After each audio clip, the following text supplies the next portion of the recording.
তো good morning. আজকে আমাদের ফিরে যাওয়ার পালা, কেননা আমাদের ঘোরা হয়ে গেল। আমরা জাস্ট একটা রাত্রের জন্যই এসেছিলাম, যাতে দেখে যেতে পারি। আমি কোনোদিন দেখিনি ইস্কন, তো আমাদের দেখা হয়ে গেল।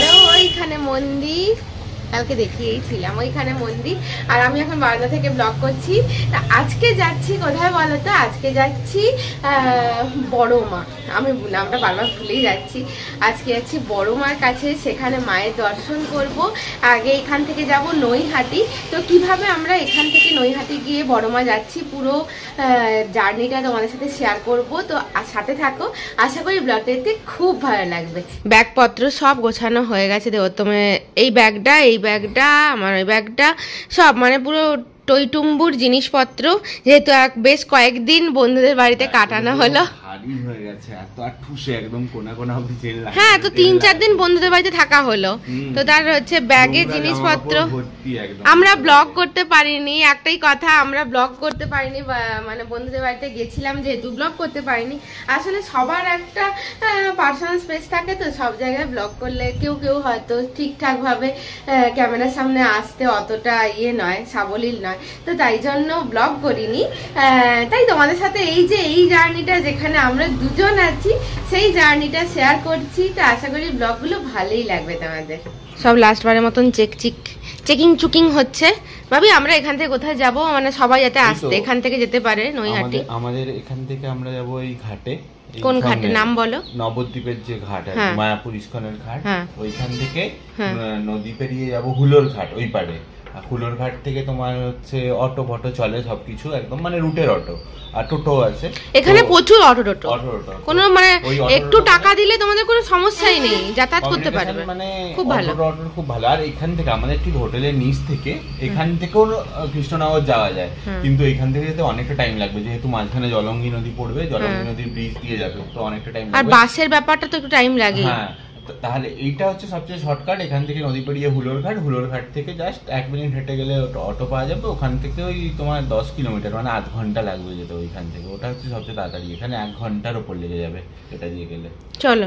তবে হ্যাঁ, কি বলতো, ইস্কনের এখানে এলে তোমরা এটুকু বুঝতে পারবে যে এখানে ম্যাক্সিমাম সবাই তোমার ওই গদা ভবন, তারপরে ইস্কনের ভেতরে যে থাকার ব্যবস্থা ওখানেই থাকে।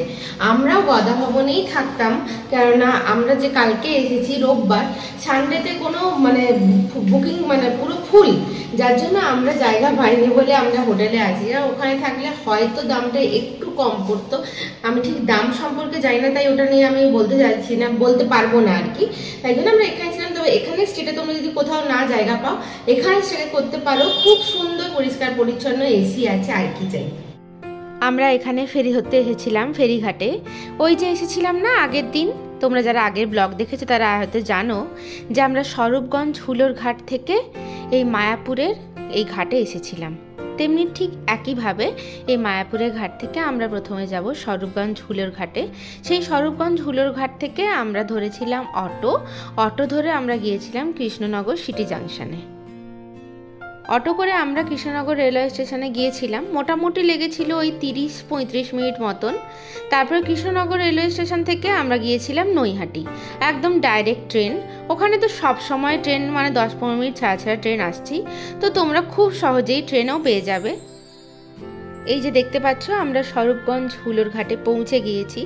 নেমেই এত খিদে পাচ্ছিল, তো প্রথমেই পেট পুজো করে তারপরে মন শান্তি করে আমরা উঠেছিলাম অটোর জন্য একটু লাইন দিতে হয়েছিল। মানে আমরা অটোতে উঠেছিলাম, যেহেতু অটো ভর্তি হয়নি, তাই আমাদেরকে একটু ওয়েট করতে হয়েছিল। 5-10 মিনিট ওয়েট করার পরেই যখন আরও একটা ফেরি এসে পৌঁছলো ঘাটে, তো তখন যথারীতি অটো পুরো ফুল। তারপরে আমরা রওনা দিয়েছিলাম। সত্যি বলতে জানো তো, আমি ভেবেছিলাম বড় মার কাছে হয়তো প্রচণ্ড ভিড় হবে, আমাদের হয়তো দিনের অর্ধেক সময় এখানেই কেটে যাবে, আমাদের বাড়ি আসতে আসতে হয়তো অনেক রাত হয়ে যাবে। কিন্তু সেটা তো একদমই হয়নি। আমাদের গিয়েই দর্শন হয়ে গিয়েছিল, আর এত ভালো দর্শন হয়েছিল। তো আমি জানতে পারি যে শনিবার, মঙ্গলবার আর রবিবার এই 3টে দিনই নাকি খুব ভিড় হয়। যেহেতু আমরা সোমবার গিয়েছিলাম, আমি কিন্তু জানতাম না, জেনেই গিয়েছিলাম। তো ভিড় একদম পাইনি। ভিড় পেলে ঠাকুর ভালোভাবে দর্শন হয় না। তো এত দূর থেকে গেছি, মায়ের দর্শন ভালোভাবে না পেলে হয় বলো তো? তো দারুণ দর্শন হয়েছিল আমাদের সেদিন। ভাবি কেমন দর্শন হলো? দারুণ দর্শন হয়েছে। দারুণ। মন্দিরে হ্যাঁ। আমার এখানে আর একদম ভিড় নেই। হ্যাঁ হ্যাঁ, চট করে 10 মিনিট, আধ ঘন্টা, 15 মিনিটের মধ্যে। হ্যাঁ 15 মিনিটের মধ্যে দর্শন হয়ে গেল। চল।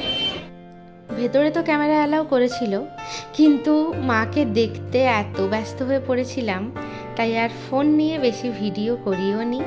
তোমরা এসে অবশ্যই মায়ের একবার দর্শন করে যেও, মন প্রাণ ভরে যাবে। তো চলো আজকে ভিডিওটা এখানেই শেষ করছি। ভিডিওটা ভালো লেগে থাকলে প্লিজ একটা লাইক করে দিও। তো চলো, টাটা।